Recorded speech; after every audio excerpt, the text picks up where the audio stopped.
senang terhadap bayi itu. Jadi sebenarnya fenomenanya sebenarnya prank ini akan bisa menjadi orang, ya kan, akan senang ketika melihat orang yang yang tersakiti. Iya. Mungkin lebih seperti itulah sih sebenarnya. Kalau itu sudah terjadi, prank-pranknya dia seperti ini itu sebenarnya udah lumrah, udah jadi masuk level yang low, tidak lagi level yang high. Bagi dia si pelakunya, ya kan, bagi objek yang terdampak ya bisa saja mau itu low, mau itu high, mau itu middle, ya kan, ketika dia merasa dia menjadi korban, dia merasa dia terganggu privasinya, dilihat oleh semua orang, ya efeknya adalah trauma, efeknya adalah gitulah, nggak bisa menerima gitu. Atau parno, jadi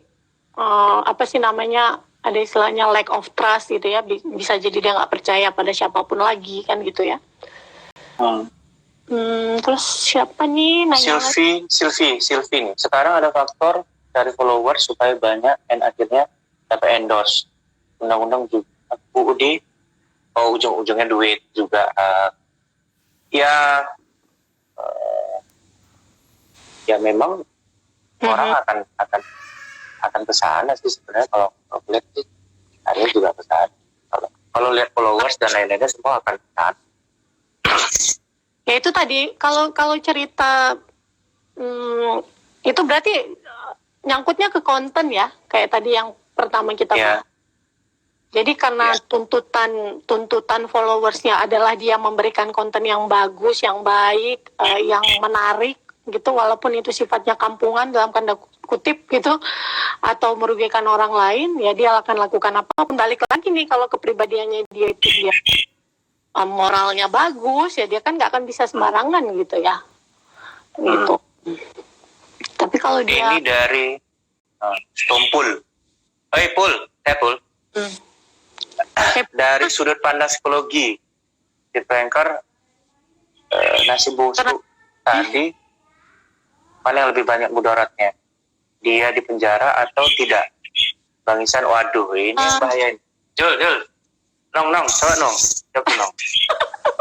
Parah kali kau ya, San. Dari sudut pandang psikologi, si pranker nasi busuk tadi mana yang lebih banyak mudaratnya? Menurut aku di penjara lah ya, itu pelecehan sebenarnya. Pertama, dia itu sebenarnya udah stereotype. Orang yang dia lecehkan itu adalah kaum tertentu ya. Meskipun niat dia adalah kamu nggak pantas ini, kamu di bulan puasa seperti ini masih menjajakan diri gitu. Menurut dia, kaum transpuan tadi yang ya transgender lah kita bilang. Ketika mereka merasa dilecehkan, mereka punya hak buat mengadukan gitu ya, sebagai warga negara yang baik misalnya, atau ada pihak-pihak lain NGO yang merasa itu perbuatan nggak menyenangkan, ya diadukan gitu. Jadi silakan aja diproses secara hukum kalau menurut aku. Nah, belakangan nanti kalau ternyata udah naik ke pengadilan, dia dinyatakan tidak bersalah, nah itu nanti bisa jadi pro dan kontra belakangan lagi, itu nanti bisa kita bahas nanti gitu. Tapi wajar kalau serahkan ke hukum. Menurut aku seperti itu. Jadi pelajaran sih sebenarnya. Siapa tadi? Ipul? Nah itu jadi pelajaran sih sebenarnya. Ya, Pul. Kalau menurut temanku gitu. Kalau menurutku gitu juga. Jadi kalau aku sih sebenarnya lihatnya gini sih. Untuk yang konten pertama, saya rasa dengan dia meminta maaf sih sebenarnya, dan dia panggil si yang korbannya, dan itu diselesaikan di kepolisian, selesai. Cuman yang membuat orang Indonesia itu menggebu-gebu, ya kan? Dia meminta maaf, ya kan? Dia meminta maaf, tapi bohong gitu. Itu tanpa ampun, itu luar biasa. Iya. Jadi itu kayak nggak ada penyesalan sih sebenarnya. Iya. Ya. Karena orang Indonesia, kodratnya orang Indonesia, ketika orang minta maaf ya untuk itu, kodratnya hampir mayoritas orang Indonesia akan memaafkan. Benar, itu karena sifat orang Indonesia ini memang betul-betul orang punya sosialnya luar biasa. Terus kita juga gampang bereaksi terhadap gitu tadi, perilaku rendah diri ya. Seperti mau minta maaf artinya mengaku bersalah. Jadi kita Iya, mengaku bersalah. Nah tapi ternyata di ujungnya dibilang tapi bohong. Bohong. Nah, jadi itu Nah, kayak orang itu sudah kan, ampun, nggak ada ampun lagi. Masalahnya nggak ada ampun itu bukan terus ya. ini nih ada Ricardo bilang jadi kita perlu edukasi diri kita dan keluarga untuk filter konten tontonan yang benar. Oh ini penting sekali ya kalau menurut aku ya Do. Anak-anak itu difilter konten tontonannya dan dibatasi jam menggunakan apa namanya ini apa sih itu istrimu. Nah ini salah satu prank juga. Iya ini salah satu prank juga nih. Ini prank Apa? juga. Hai cantik. Prank. Ini prank juga Wak. Udah. Salam. Nah, ini prank juga nih Halet. Assalamualaikum. Salam. Salam Keti. Salam dia Keti kan. Nah, Mau beli bukaan? enggak, udah, bukan sudah. Hah? Bukan. Bukaan. Nah, itu gimana Om?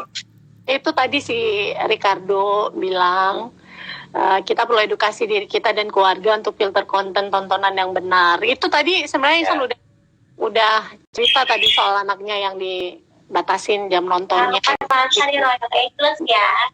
Iya. Nanti sekali-kali pakai Royal Ageless ya. Online-nya. Oh.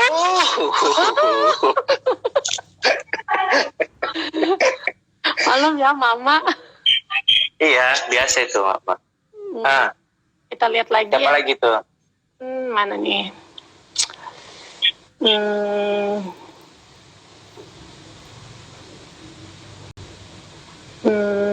Oke, habis ya kayaknya nggak ada lagi pertanyaan. Ya.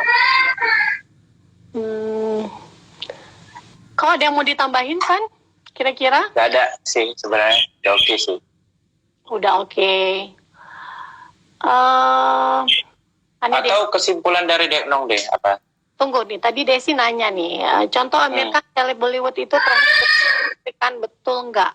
Nah, iya itu kalau menurut aku sebenarnya kalau yang kayak si Amir Khan ini dia bukan ngeprank, dia sebenarnya mencari apa sih namanya sasaran yang betul-betul tepat gitu kan. Masalahnya dia itu bagi sembako isinya cuma tepung 1 kilogram.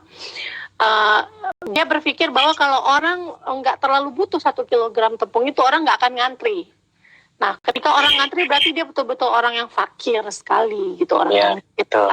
Oh, ternyata sudah pengen makan kali kan. Nah, itu kalau menurut aku itu sebenarnya bukan ngeprank ya, tapi itu lebih ke, dan itu juga bukan sosial eksperimen karena dia nggak mengetes satu kelompok tertentu gitu.